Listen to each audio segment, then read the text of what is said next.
ګرانو کتونکو یو ځل بیا ډېر ډېر سلامونه په ننني ادبي پروګرام کې به موږ نن تاسو سره یو پټ بل غمې ملاوو چې تاسو ته په سکرین ښکاري ډېر د دروند او خوږ السلام علیکم. وعلیکم السلام. څنګه جناب تاسو ښه یئ؟ شکر دی الله دې خوشحاله کړه، الله دې عزت وکړه. ډېر مهرباني. شاهد صاحب تاسو موږ ته پوره خپل نوم خپله ډیټه لګوئ جي. صحیح دی. زما نوم جي جانزیب خان خلیل دی، د لکړی کلي اوسېدونکی یم او تاسو ته ښه پته ده چې مطلب یې چې دا لږه ډېره شاعري مطلب یې ما ته ګوډه کوو او دا زمونږ ملګري دي ډېره تسلۍ سره او ډېره غور سره یې اورو. نو مونږ مطلب یې خوشحاله شو چې دونه مونږ هم شو چې څه نه څه زمونږ اورېدونکي مطلب یې چې زمونږ څیزونه یې خوښ کړه او ویې ویل او ډېر زه خپله متاثره شوم چې مطلب یې زما کوم کلامونه وویلی شو نو انشاءالله غلط نه دي، ښه دي، مخ په بره روان دي، ښکته نه دي. او زما هم دا کوشش دی چې زه مطلب یې چې وخت تر وخته سره دا شاعري نور هم ښه کړم ځکه چې زما ورسره نور هم مینه زیاته شوه. دا راته وایي چې ستاسو عمر څه دی داخله؟ جی زما عمر چې کوم دی دې وخت کې 52 سال برابر. دا انقلاب د کله نو شو چې تاسو دې ادب طرف ته راغئ جي؟ یاره جی دا خو د ډېر وخت له مطلب زما دا خواهش و د ورکوټي والي له چې زه کوم ټایم په 5 جماعت کې وم نو ما به چې دا شاعرانو ته کاته او دا شاعري به خلکو کوله نو ما ویل چې یار کاش زه به داسې کله شمه.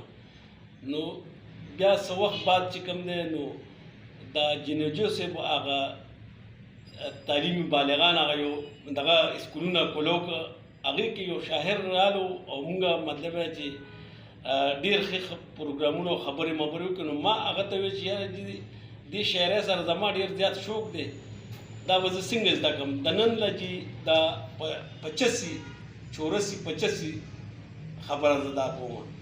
نو هغه ما ته ویل چې یاره چې چا ورسره مینه ډېر زر زده کولی شي، چې چا مینه نه هغه چې کلونه هم تېر شي نو نه شي کولی.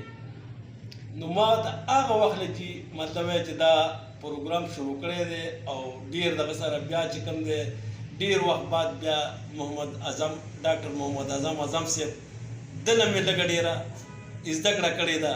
بیا زموږ د مردان د سیمې یو ډېر اوچت او تکړه شاعر و عبدالله صاحب چې په ریډیویشن کې 1300 غزلې د هغه ریکارډ کړې شوي دي او هغه زما استاد دي.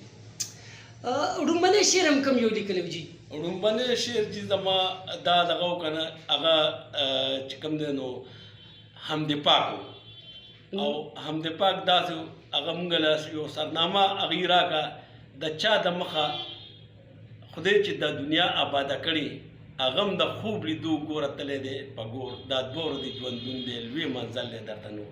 دا زما وړومبنی دغه و او دا داسې و چې دې کې به لاندې نه راځي چې دنیا د کومه سیډه سټارټ ده او په کومه ختمه شوې ده چې تر هغې پورې مطلب یې تاسو دې کې هغه راولي. نو ما پکې چې دا پلنې دغه زما کسر و دا زما حمد پاک دا وړومبنی و دا دوه ورځې ژوندون دی لوی منزل دی درته نور غرور پې باندې مه کوه تا له تلي مخکې نور د چا د مخه خدای چې دا دنیا آباده کړي هغه هم د خوب لیدو ګوره تلی دی په ګور دا دوه ورځې ژوندون دی لوی منزل دی درته نور.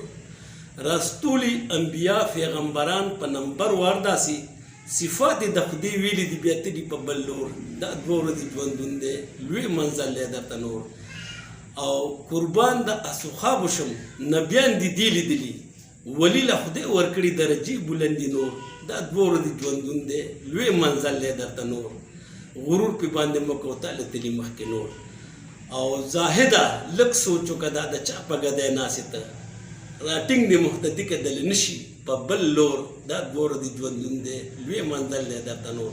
او اخري کسر کې جي ما یو داسې دغه راوستو چې دې کې ما دا ټول راوسته نو هغې کې دا دغه دا شهادت پکې نو دا ما اخري دغه کې دا راوستو جانزیب غمګین وي خدایه دومره خوش قسمت که زه شوې شهید شوې ستا په لار کې بیا درتلی په دغه لور دا دوه ورځې ژوندون دی لوی منزل دی درته نور.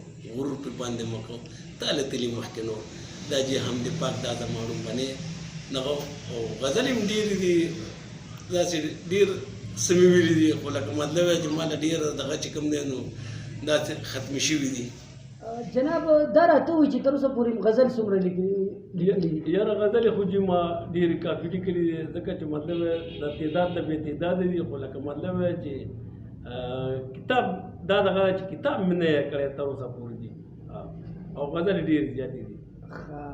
نو په ننني پروګرام کې خپل کم غزل مونږ ته اوروئ؟ یاره چې زما خو یو غزل د نگار حسین نگار کړی دی چې دا د ګلاب شیر استاد زوی دی د مولازو او زما هغه غزل لږ ډېر ښایسته خوښه مو مطلب یې چې هغه به زه تاسو ته وورمنو. جی جی. د منزل په لار دمونه راته مږ ده، د منزل په لار دمونه راته مږ ده، په وړه وړه خبره قسمونه راته مږ ده. ښایسته ګل وي د رامبېل خاورې هېرې شوې، په جرګه کې د سورو لوزونه مږ ده، په وړه وړه خبره قسمونه راته مږ ده.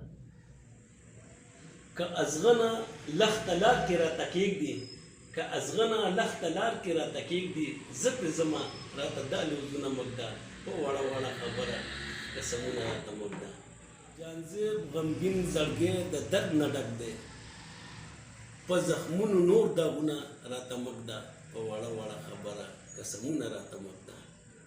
ډیر اعلی، ډیر ښه، ډیره مزه وکړه. خدای شته چې هره جمله د خوند وه، هر الفاظ ډیر ډکو، ډیره مزه وکړه. دا راته وایي چې په زړه م څه دي؟ یاره په زړه باندې خو زمونږ ډېر څه دي خو مونږ دا دغه کوو مینهوالو ته دا دغه کوو چې یاره ستاسو د الله عزت وکړي او ستاسو د خدای خوشحاله ساتي. مطلب یې چې دا څونه فتنې په دې ملک خوري دي د دې چې مطلب یې مونږ ځان وساتو. دغه مینهوالو ته زما دا دغه دی سلام دی او دا دغه چې ټول رونه شو او مینې محبتونه مطلب یې چې جوړ کړو چې بغض او کینې نه کړو. زما مینهوالو ته دا تاسو چې نن په وطن ټي وي کې ناستئ تاسو ته څنګه لګي؟ یاره ما ته خو داسې لګي چې لکه زه په یو خپل کور کې ناست یم او یو خپل وروڼو سره ناست یم. ما ته خو ډېر ښه ستاسو دا مینه او دا خلوص دا ما ته ډېر ګران او ډېر وطن ټي وي تاسو ته بیا بیا به هر کلی وي، بیا به تاسو راغواړو او ستاسو چې کوم د قلم لیک دی چې کوم فنکارانو ویلي دي انشاءالله هغه هم په شریکه باندې اورو. جانزیب صاحب په وطن ټي وي کې راتلو ډیره ډیره مننه، خوشحاله او آباد اوسئ. وطن ټي وي بیا هم تاسو ته دعوت درکوي. په دې تک کې به راته خپل سوی څه شعر وغیره او انشاءالله دا یو دغه روبایي داسې راپور انشاءالله به زه درته وایم. د کیکر ګلونه ګوین د ښکلا نه کوي، د مرتدو جنازه خو مولا نه کوي. لیونی چې د اوله وي جانزیبه ورسره حساب کتاب خو مولا نه کوي.